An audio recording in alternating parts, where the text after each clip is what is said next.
Mr. Leschly, our office has received examples of accreditors cracking down on the sincerely held religious beliefs of higher education institutions who are going through the accreditation process.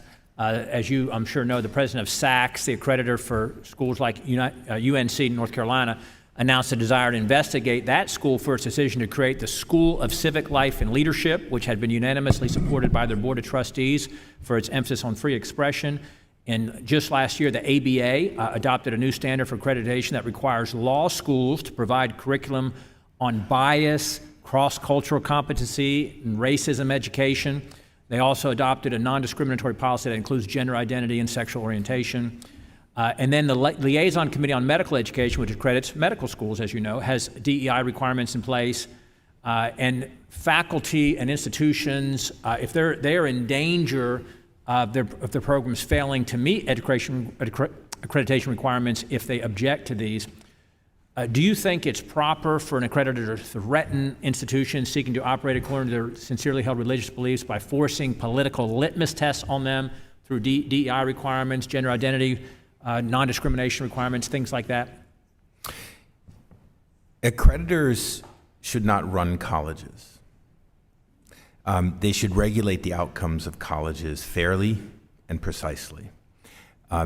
I talked about that in my testimony. Accreditors, and I think all regulators at the state and federal level, should be very precise and very determined to make sure that institutions produce the outcomes that matter most.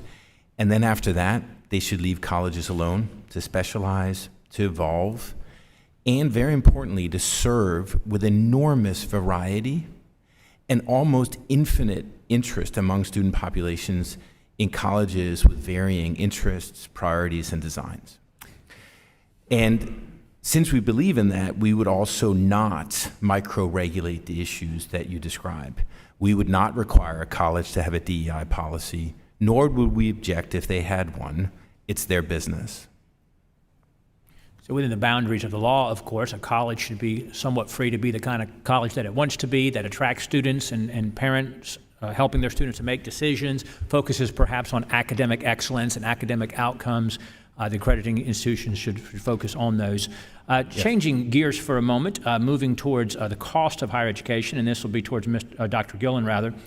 Dr. Gillen, a 2022 GAO study found that the direct loan program has cost taxpayers approximately $200 billion since its inception, largely due to the generous forgiveness and repayment options for borrowers in the IDR plans. 80% of parents report that four-year schools cost too much, and 50% say four-year schools are inaccessible to middle-class Americans. A Wall Street Journal survey this year found that 56% of graduates believe college was not worth the cost due to the lack of job skills obtained and the high debt in return. But yet the Biden administration, of course, is doubling down on their student loan transfer scheme. Congress voted to end that. The Supreme Court declared it, of course, unconstitutional, and yet he's trying to do it through other mechanisms, as we know. This despite the fact that a 2017 study showed that by economists at the New York Federal Reserve found that colleges raised tuition costs by 60 cents for every dollar in increased federal loan subsidies. So to you, Dr. Gillen, does loan forgiveness have been demonstrated to decrease costs, or would it decrease costs? What have you found or seen? No, I think it would do the opposite, actually. So if you have the anticipation or the actuality of widespread loan forgiveness, that's going to do a couple things. On the student side, students are going to borrow as much as possible. So right now, most students actually don't borrow because most students are going part-time, and so the majority of students don't borrow. That's going to change. So if nobody has to repay loans, everybody's going to borrow, and they're going to borrow as much as they can. At the same time, the school is going to look at the students with all this cash, and they're going to say, well, we could use some of that, and so they're going to raise prices, and they're going to cut their other aid. So the loan forgiveness is basically going to exacerbate the student loan debt problem in the sense that we'd have even higher debt until right after it was forgiven, because it would so skew the incentives of both the students and the schools. I think you're exactly right, and the president's plan, thankfully overridden by the Supreme Court, despite his efforts to try to find other avenues there. 60% of the people in my district don't have college degrees.